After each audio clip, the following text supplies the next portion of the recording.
If you ask anybody in Ojulegba about Mama KUDI, they'll tell you two things: she sells bitter leaf water, and children in the area started falling sick after she returned from her village.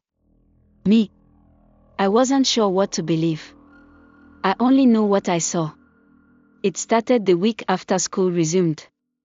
My younger brother, Chuka, who loved anything sweet, suddenly started craving bitter things.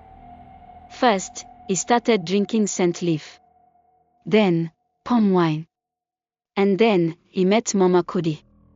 She sat beside the community tap every afternoon, wearing the same faded wrapper and brown head tie. A small plastic stool, a black kettle, and 5 reused bottles filled with greenish water were all she had. Bitter leaf water. Fresh from Igbo land, she'd call out. People mostly ignored her until Chuka bought one. He said it cleared his chest. I rolled my eyes. Until the next day, when he asked for more. That's when it started. It wasn't just Chuka. For children in the area, all of them boys under 13, suddenly came down with strange stomach pain and night fevers. Not malaria. Not typhoid. It didn't show on any test. People started whispering. She came back from the village after her brother died mysteriously. She's always mumbling when she stirs that kettle. Did you see her eyes? That woman no dey blink when she talks. By the end of the week, one of the boys, Musa, was rushed to the hospital. He didn't make it. That night, I was outside when I saw them, a group of angry mothers standing near the tap, shouting, "Mama KUDI, what did you give our children?" She stood calmly, still seated on her stool, hands folded. "I gave them leaf and water," she said.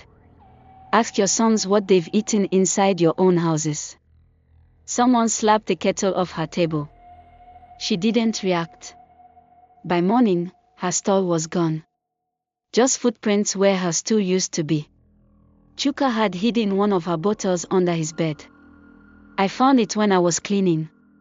The water was darker now. It looked like something had thickened inside. A smell like wet earth and burnt herbs hit me when I opened it. I took it to my cousin Kolechi, a lab assistant at a private clinic. He checked it and frowned. "Nothing dangerous here. In fact, this thing is medicinal." I was confused. "But kids are falling sick," I said. He shook his head. "Not from this." I should have gone home. But curiosity dragged me. I followed her. The next evening, I waited by the junction until I saw her pass. She didn't notice me. I trailed her through a narrow footpath behind the market, where abandoned buses had turned into sleeping corners. Then, I saw her. She entered a small shed. But she wasn't alone. Inside the shed, 3 boys, the same children who were sick, were sitting around the table, eating fried meat and drinking chilled malt. One of them even had Musa's red slippers. The same Musa that was said to be dead. Musa was alive. Eating fried meat. Wearing the same red slippers they buried him in. I hid behind a rusted danfo, peeking into the shed. There were 3 of them, Musa, Taju, and Emeka. All of them looked healthy. Too healthy for boys that were supposedly sick or dead. And then I saw her. Mama KUDI. But not as the old, shaky woman who sat at the tap all day. Inside the shed, she moved differently, faster. Her voice was firmer.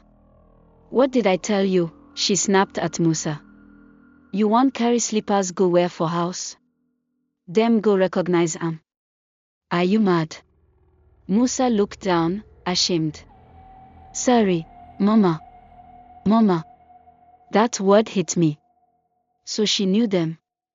Was she hiding them? Were they runaways? Then she said something I never forget. "If your own mother can sell you for 60,000 Nigerian nairas, how much you think strangers go pay?"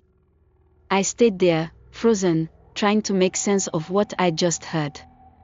These boys were not victims of poison. They were victims of something worse. Their own families. Mama Kudi had hidden them.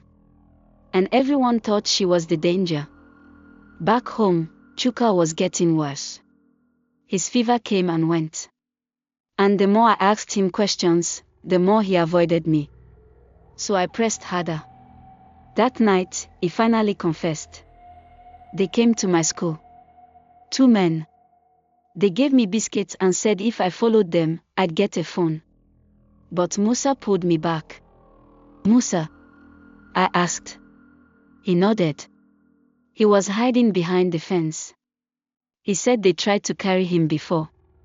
That he was staying with a woman who's helping them escape. My chest tightened. Did you tell mommy? No, he said. Because she's the one who brought the men. The poison. The sickness. The vomiting. It wasn't Mama Kudi's bitter water. It was fear, anxiety, and silence.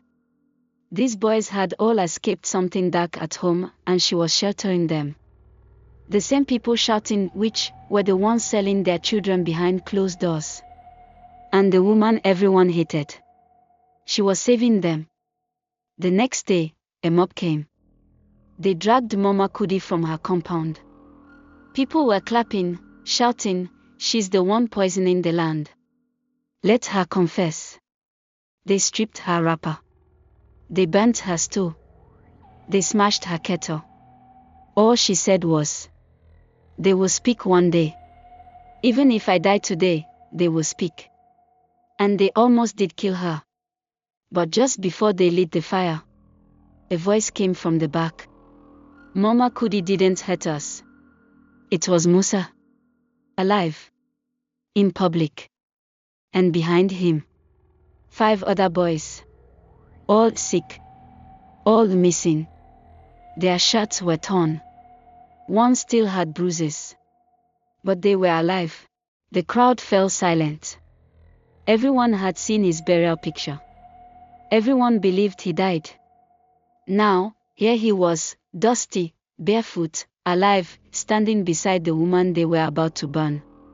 She saved us, he said. One man shouted, liar.